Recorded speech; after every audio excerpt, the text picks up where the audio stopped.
Honorable Mayor Francisco Isko Moreno Domagoso, Honorable Vice Mayor Angela Chi Atienza, Secretary to the Mayor Mr. Manuel Zarcal, ang ating pong City Administrator, Attorney Wardy Quintos, Chief of Staff, Mr. Cesar Chavez, sa ating mga kagalang-galang na konsehal na naririto ngayon, heads of departments, bureaus at sa lahat ng mga kapwa ko kawani sa paglilingkod dito sa lungsod ng Maynila, to our guests mula sa Lawson Philippines Inc., Mr. Sherwin Santos, Senior Officer, Site Development ng North, Ferdinand Alvendia, Unit Head North, Shenny Guevara, Senior Officer, Site Development, Mr.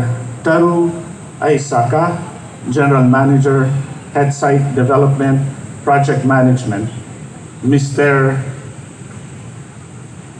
Yasuhiro Sato from Lawson Japan and Lawson Philippines Inc. Management.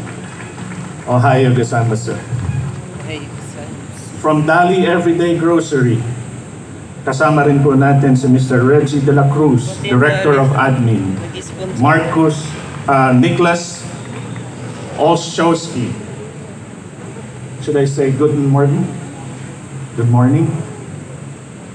Mary Ann Dabut Dingla, Expansion Manager, Mr. Frederick Lim, Expansion Supervisor, at Mr. Michael Lozares. May maganda po silang dalang magandang balita para sa lahat ng mga taga-Maynila. Noong 2019 ay nagsimula pong itayo ang Business One-Stop Shop sa unang termino ng ating kagalang-galang na alkalde, Mayor Isko Moreno Domagoso. Ito ay bilang pagsunod sa Ease of Doing Business Act ng 2018. Dito ay na-streamline natin ang mahabang proseso ng pagpe-permit mula sa 19 steps pababa into 4 steps. It was a big leap indeed. At dahil dito ay naging mabilis ang mga proseso at naging maayos ang pagnenegosyo sa lungsod ng Maynila hanggang sa mga unang buwan ng taong 2020. Then, the pandemic came. Mabilis na kumilos ang ating alkalde at tinipon lahat agad ang mga iba't ibang departamento at sektor sa paglilingkod sa lungsod ng Maynila. Kasama na po ang economic sector na kung saan tayo ay kasama. Mula dito ay iisa lamang at maikli ngunit maliwanag ang kanyang direktiba. Ease or cushion the economic effects of the pandemic. Kaya tayo ay kumilos din agad at ating inulunsad ang Manila Support Local, na kung saan hinimok natin ang ating mga kababayan dito sa lungsod ng Maynila na tangkilikin ang mga negosyo, ang mga serbisyo sa kanilang mga pamayanan dito sa lungsod ng Maynila upang patuloy na umusad ang ekonomiya sa ating lungsod. Bukod dyan ay binilisan din natin ang pagkilos at ating inilunsad sa pagkatapos ng 3 linggo ang Manila Restaurant Week, na kung saan ito naman ay isang citywide event na kung saan ay ipinakilala natin ang ganda ng kultura dito sa Maynila kasama ng masasarap na pagkain. At dito naman hinimok natin ang mga nasa karatig nating lungsod na pumunta rito sa lungsod ng Maynila upang patuloy ding makatulong sa ekonomiya ng ating pong syudad. Pagkatapos po ng 2 linggo, ang food traffic po sa mga restaurants at sa mga malls ay tumaas ng 30%. Isang bagay na ikinasiya natin sapagkat noon malungkot, madilim, na halos walang tao sa mga lugar na ito. Kaya unti-unti natin muling nakita ang pagsigla ng ekonomiya sa ating lungsod. Kaya isang bagay po ang naging malinaw sa amin sa mga panahong iyon. The increase in activity results to productivity. Kaya naman itinuloy natin ito sa pamamagitan ng iba pang mga programa tulad ng Paskuhan sa Maynila, Maynilove, gayon din ang Entrepreneur sa panahon ng mga buwan ng mga kababaihan. Sa gitna ng pagbibigay ng ayuda, sa gitna ng mga pagbibigay ng bakuna, pagtatayo ng mga pasilidad tulad ng field hospital, ay nananatiling nakatutok ang ating alkalde sa ekonomiya ng ating syudad. Kaya noong June 2021 ay inulunsad ang Electronic Business One-Stop Shop na kung saan we further streamline ang pagpoproseso ng business permitting. Mula nga sa sinabi ko kaninang 19 steps to 4 steps, now it become 1 step ang pagpe-permit po sa lungsod ng Maynila gamit ang Go Manila app.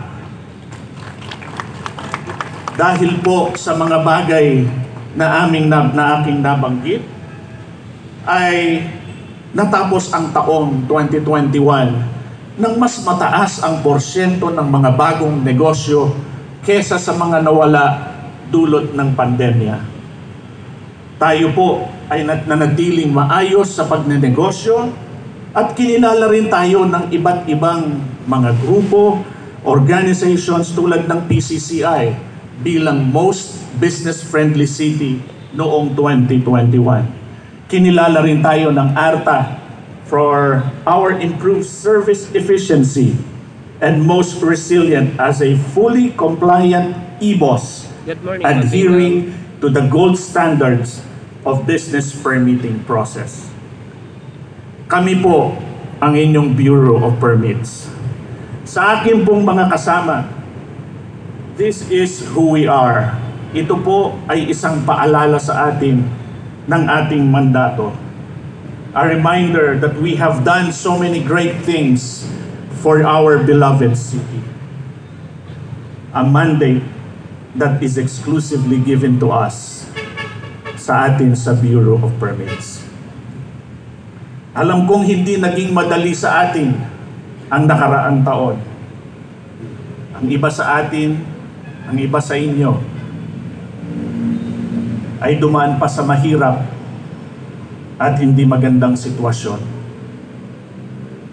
Sa inyo, let me say this.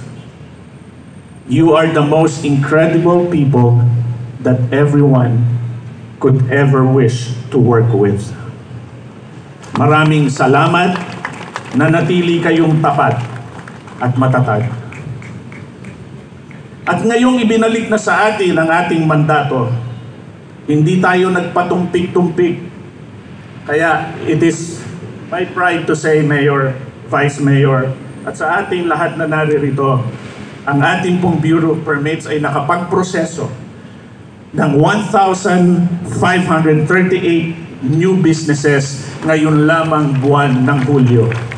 Ito ay 371% increase kumpara doon po sa buwan ng Hunyo.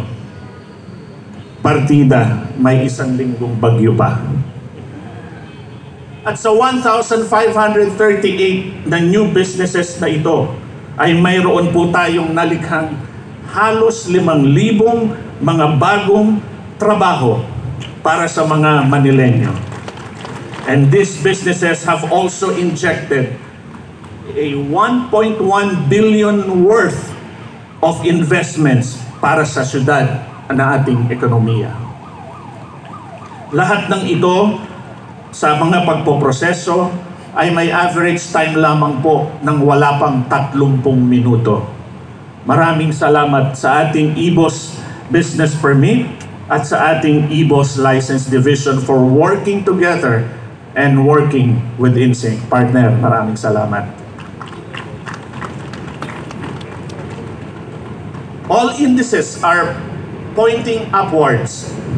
ang atin pong Hawkers Division sa pangunguna ng ating officer in charge, Mr. Rafi Alejandro, ay nagkaroon ng koleksyon ng 3.5 million pesos, 600,000 higit sa nakolekta noong buwan ng Hunyo. Gayon din ang ating special permits na nakakolekta ng mahigit 1 milyon kumpara sa 195,000 noong buwan ng June. Kaya lahat po ng ito ay ating unang ipinagpapasalamat sa ating Panginoong Diyos at sa atin pong mahal na Mayor sa patuloy na pagtitiwala sa bawat isa sa atin. At simula po ng ihayag ang General Amnesty ay napakarami po naming natanggap na mga tawag, mga inquiries tungkol dito. At sa nakaraang 1 linggo lamang, 51 mga negosyo ang nag-comply sa kanilang mga deficiencies na nagkaroon po ng resulta ng koleksyon ng mahigit sa 250 milyon. Bukod pa po rito ay meron pa po silang mga permits at taxes na kanilang i-update na nagkakalaga ng halos 2 milyon. Lahat ng ito ay atin pong ipinagpapasalamat sa maayos na pamumuno ng atin pong alkalde at ng bawat isa nasa lungsod ng Maynila. Kanina nabanggit ko po sa inyo ang mga bisita po natin naririto. Sila po ay may dala sa ating magandang balita. Sila po combined with the two of them po na mga negosyo, ang additional new stores mula ngayong July hanggang 2027 na 43 new stores. Ang kanilang commitment po sa lungsod ng Maynila. Ito po ay magbibigay ng 258 new jobs at ang total investment from July 2025 hanggang 2027 ay 298 million para po sa ating mga taga-Maynila. Ito po ay on top of the existing 39 stores na meron na po sa kanilang kanila pong mga kumpanya. At sa mga negosyante po na namumuhunan sa lungsod ng Maynila, I would just like to say, our duty, which is our mandate, makes us do things well, but love makes us do them beautifully.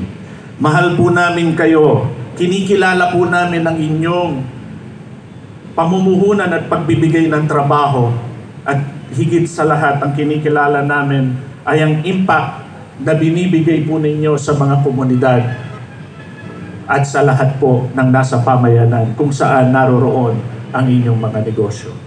Kaya maraming salamat po sa inyo at sana'y umasa kayong lagi na kami po ay magbubuti sa amin pong mga serbisyo upang manatili na masigla, payapa at malakas ang mga pagnenegosyo sa lungsod ng Maynila.